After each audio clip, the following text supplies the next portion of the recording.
بعد لوگوں نے کچھ حلقے کے لوگ وہاں مل گئے، حضرت مریدین پکڑا اس کو کہ بولے پھلواری سے آیا ہے، تعلیم لے کے آیا ہے، کیا تعلیم دی حضرت نے؟ تو بتانے ہوتے ہیں نہیں، بولا میں تو بتاؤں گا نہیں، حضرت نے مجھے کیا بتایا، میں کیا بتاؤں تم لوگوں کو؟ کہا نہیں تمہیں بتانا ہوگا حضرت نے تم کو کیا تعلیم دی، ہم لوگوں کو تو ذکر جہری کی تعلیم دیتے ہیں، ہم لوگوں کو تو درود شریف بتاتے ہیں، سوالات پڑھنا ہے، تم کو کیا بتایا؟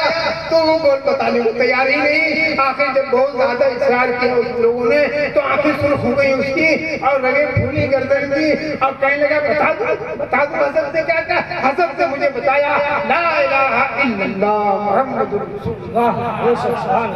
اور میں تو لوگ اس کے ساتھی نہیں لے ہاں تم مسلمان ہو گئے؟ کہنے لگا میں نہ کفر جانتا ہوں نہ اسلام نہ ایمان، میں صرف یہ جانتا ہوں جو حضرت نے بتایا۔ وہ صوفی لگنے تھا، وہ ریاضت کر چکا تھا، نفس کو مار چکا تھا، اب اس میں آگ لگانے کی دیر تھی، وہ کام باقی رہ گیا تھا، وہ اس کا گرو نہ کر سکا، اس سے کہ وہ گرو اس منزل تک خود نہیں پہنچا تھا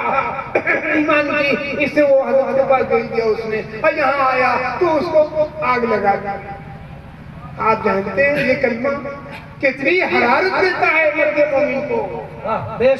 الہ الا اللہ محمد رسول اللہ، یہ کلمہ کتنی حرارت بخشتا ہے ایمان کی کو، حرارت بخشتا ہے ایمان کو، تقویت عطا کرتا ہے۔ یہی کلمہ ہے جو ہمیں قبر میں اگر ہم ساتھ لے جائیں تو ہمارا بیڑا پار ہو جائے۔ یہی کلمہ ہے جسے ہم منکر نکیر کو سنا دیں، منکر نکیر پوچھے گا اگر کہ میں اپنی گفتگو کو ختم کرتا ہوں اس لیے کہ وقت کی تنگی ہے۔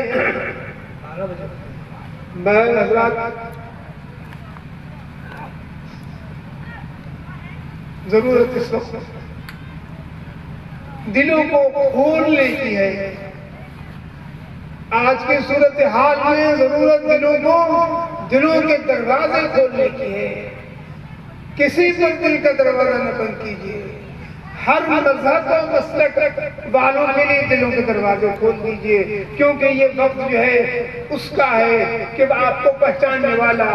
آپ کو پہچان کر کے آپ کو ماننے والا نہ آپ کی ٹوپی دیکھے گا نہ آپ کا کرتا دیکھے گا، اگرچہ کرتا دیکھنے کی بات کر دی تھی اس نے،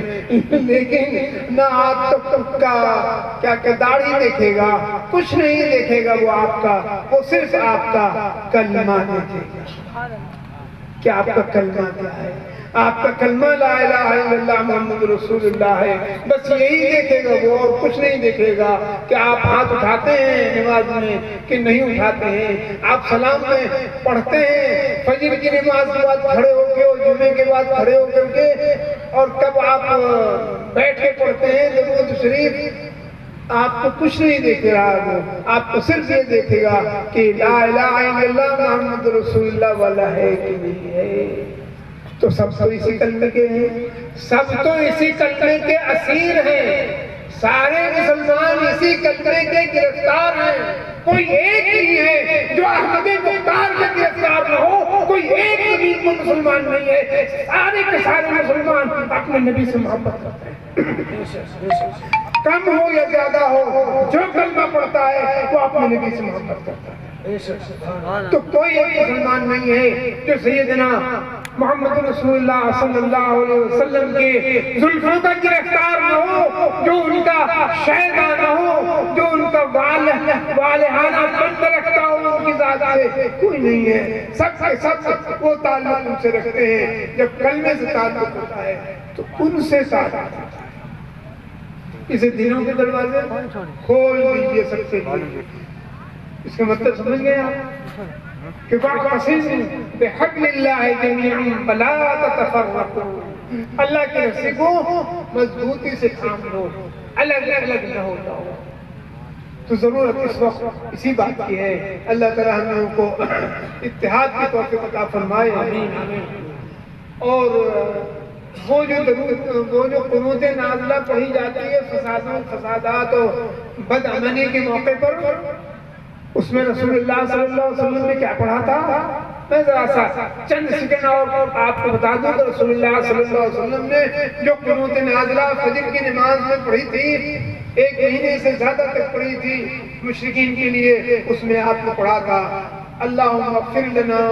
وللمؤمنین والمؤمنات والمسلمین والمسلمات وعلق بین قلوبہم، اے اللہ مسلمانوں کے دلوں کو کی تعلیف فرما، جوڑ دے ان کے دلوں کو، وَأَصْلِحْ ذَاتَ بَيْنِهِمْ، اور ان کو متحد کر دے،